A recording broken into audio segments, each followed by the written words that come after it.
Guys, we have a lot to talk about.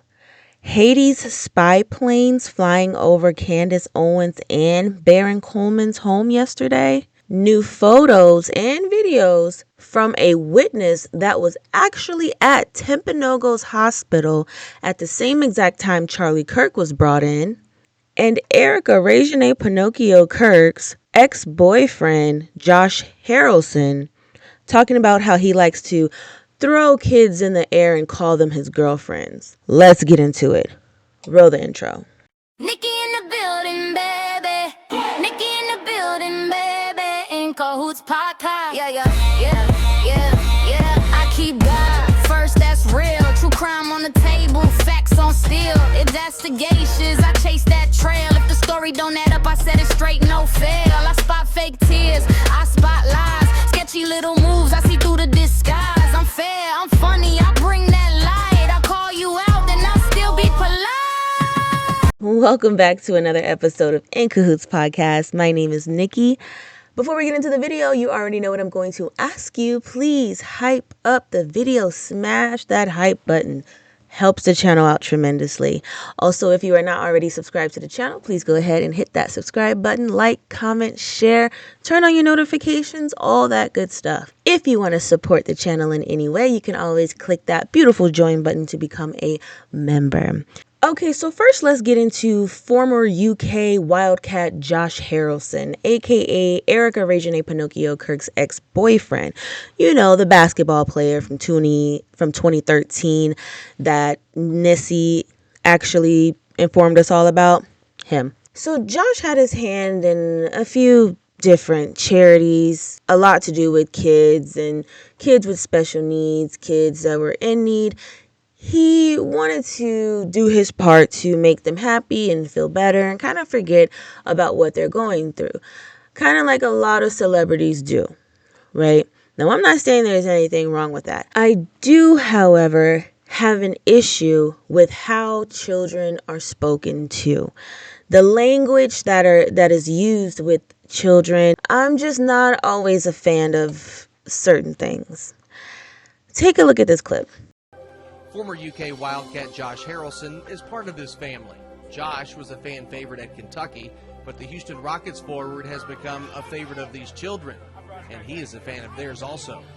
I guess the personal satisfaction is just seeing all these kids smile, being able to interact with them. I'm only 5'11", making them jump up and down, calling the little ones my girlfriends.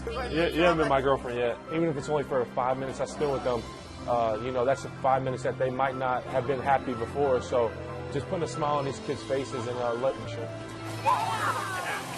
We're very thankful for that and the opportunity for, again, those kids to meet the idols that they see playing on the TV. Seeing people like this that are so happy when they have, things wrong with them makes me even more happy for all the great things I have in my life.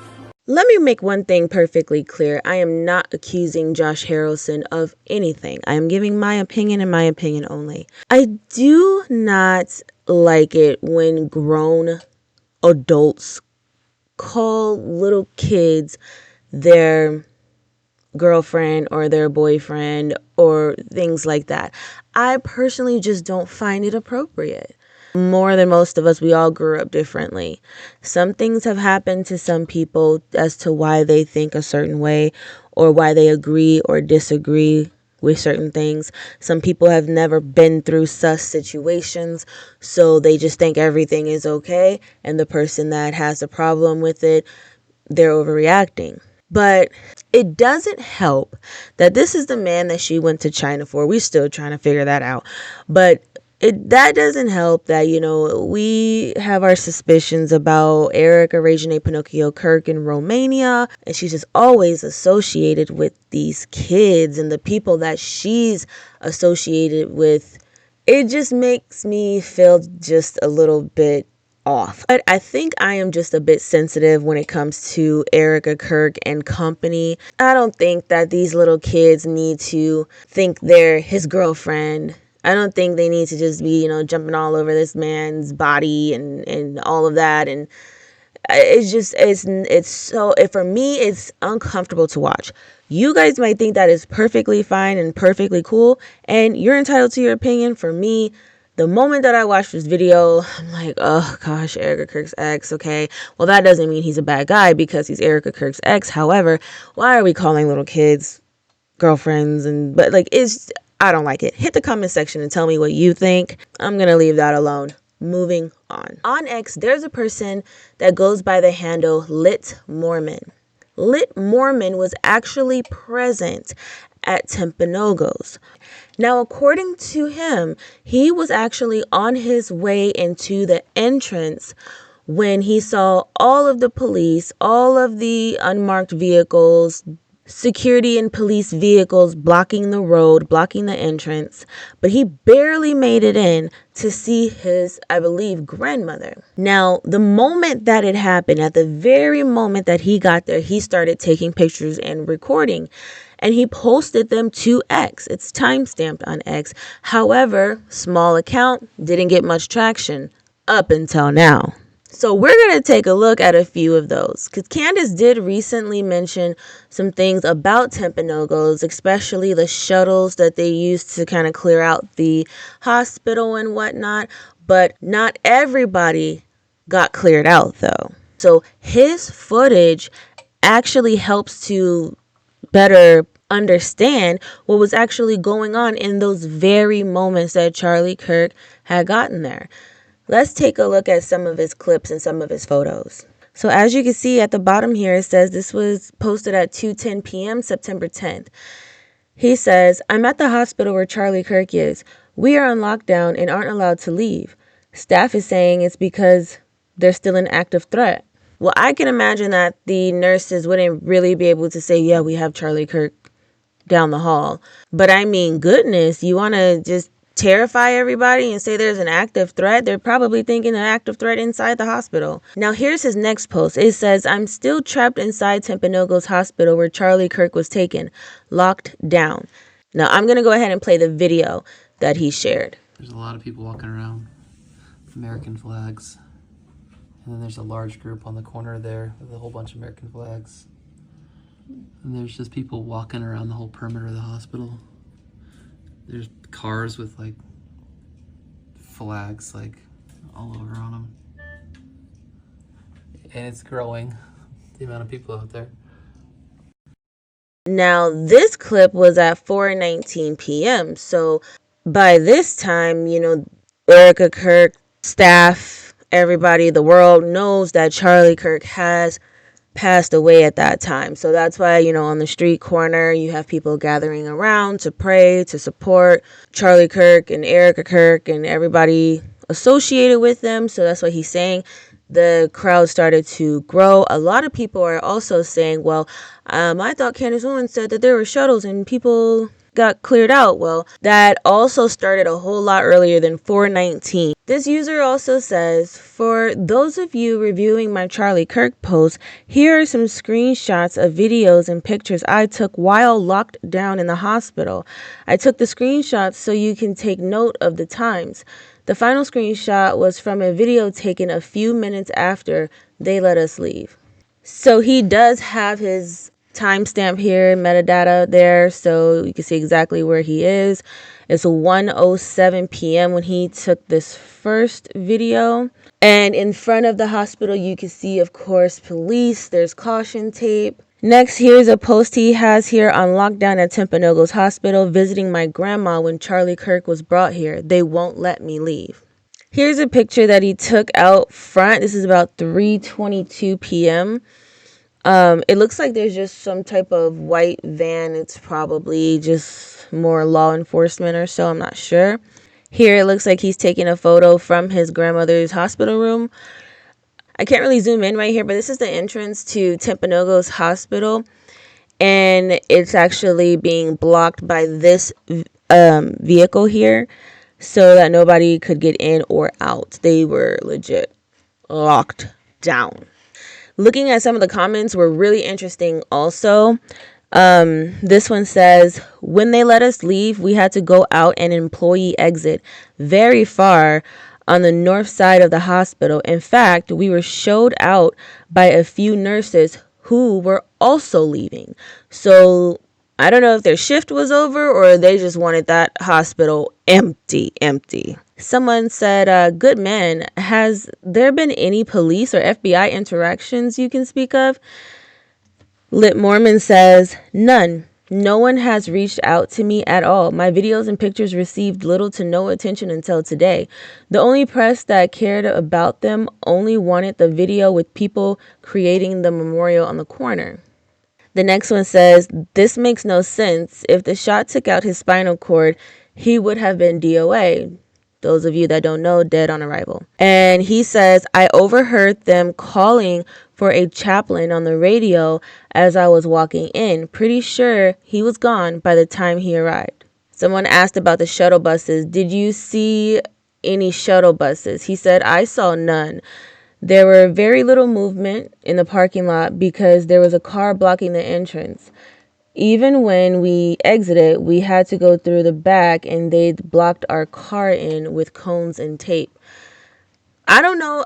The thing is that I don't know where the shuttle buses that Candace speaks of, I don't know where they would have been. Maybe they weren't on the side of the hospital that he was on, especially seeing how they made him leave through the back door far north of the hospital. Maybe that's also the door they made the people that were told they had to go on a shuttle to a different hospital. So in my opinion, there's just a good possibility that maybe he wouldn't have saw that. Warrior RN here says this post shows it was posted at 12:20.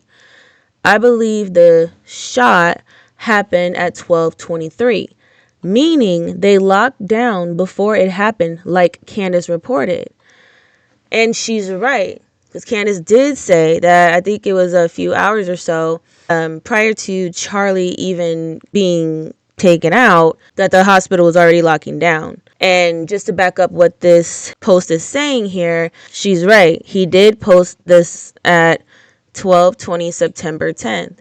I came across that and I just thought it was something that Candace should see and Baron should see. I'm sure they have by now. I don't know. But I just found the timestamps to be very interesting, especially the fact that he was walking into the building and it was already locked down at 12:20. That's proof right there. Everybody wants to scream that Candace is a liar and she has no sources and she doesn't know what she's talking about. But then when what she's saying is just so casually proven right, what can you say then? I mean, then what? You just gonna find a different reason to hate her? Like, then what? But hey, I thought I'd share that with you. Please hit the comment section and let me know what you think. Moving on. Okay, now this part of the video is very new to me because I didn't get to watch Baron last night. But thankfully somebody clipped the part of the video where he's doing his super chats, and someone mentioned that a spy plane had gone over Candace Owens' home in the middle of her show yesterday. What the heck? Now, the first thing that I did see when I learned about this situation was the actual person that posted about it. I saw that come up on X, and I'm going to show you that in a second. After that, after scrolling just a little bit more, that's when I saw that a super chatter told Baron about it, and we're going to get into that too.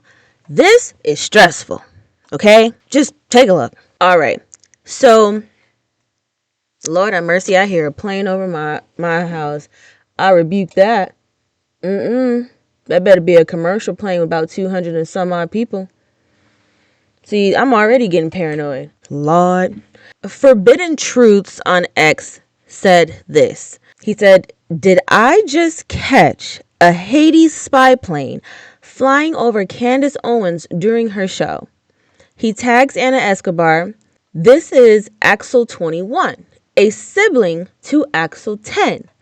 I was listening to Candace, noticed a luxury jet flying abnormally low, pulled up flight radar, and it just happened to be Haiti's aircraft. Not making any claims, but stay frosty. So he tags Candace and Baron. Apparently, allegedly, all that, he saw this with his own eyes. He was able to take a video. Here is that video. Oh my gosh. There is no shot. This is Axle 21. Hold on. This is Axle 21. It's not Axle 10. That is actually insane. Oh, I wish I had a DSLR. Fuck. No way. Here's a clip of Baron Coleman talking about this and checking it for himself. On X reporting Haiti's spy plane just flew over Candace's and Baron's Furman Files post. Yeah, that was the disturbing message I got. You guys wondered what that was. Did I just catch a Haiti spy plane flying over Candace during her show? I noticed a luxury jet flying abnormally low, pulled up flight radar that just happened to be a Hades aircraft. Not making any claims, but stay frosty. Crazy. Looks like it was in Nashville. I'll look it up. I know what the tail number is. I'm looking it up as we speak. Oh. Then it went to Killeen, Texas. Yeah, it sure did fly over her house. Or close. So it flew in on the 18th at 6:51 p.m. last night. And it flew out today at... Oh, no, that was today, 6:51 p.m. And it flew out at 7:08. Is that right? Yeah.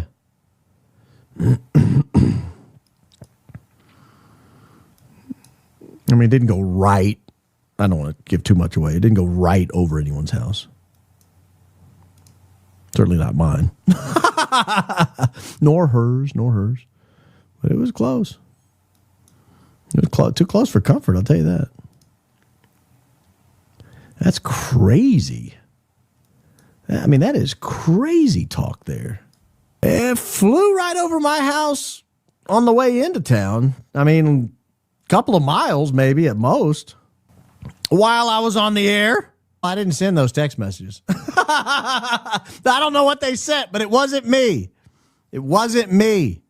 Now, I noticed that Baron said that it flew into Killeen, Texas afterwards. Now, I don't know too much about all of this. I don't know too much about Haiti's spy planes and whatnot, and I'm not going to pretend like I do. However, I did look that up, okay? Because in my mind, I'm thinking after you fly over Baron and Candace's home, what's in Killeen, Texas? Now, all that I did was went to Google AI just for a quick little 1212 search. And I said, well, why would a spy plane fly into Killeen, Texas? Is there anything in Killeen, Texas that someone in a spy plane may want to visit? The answer that I received was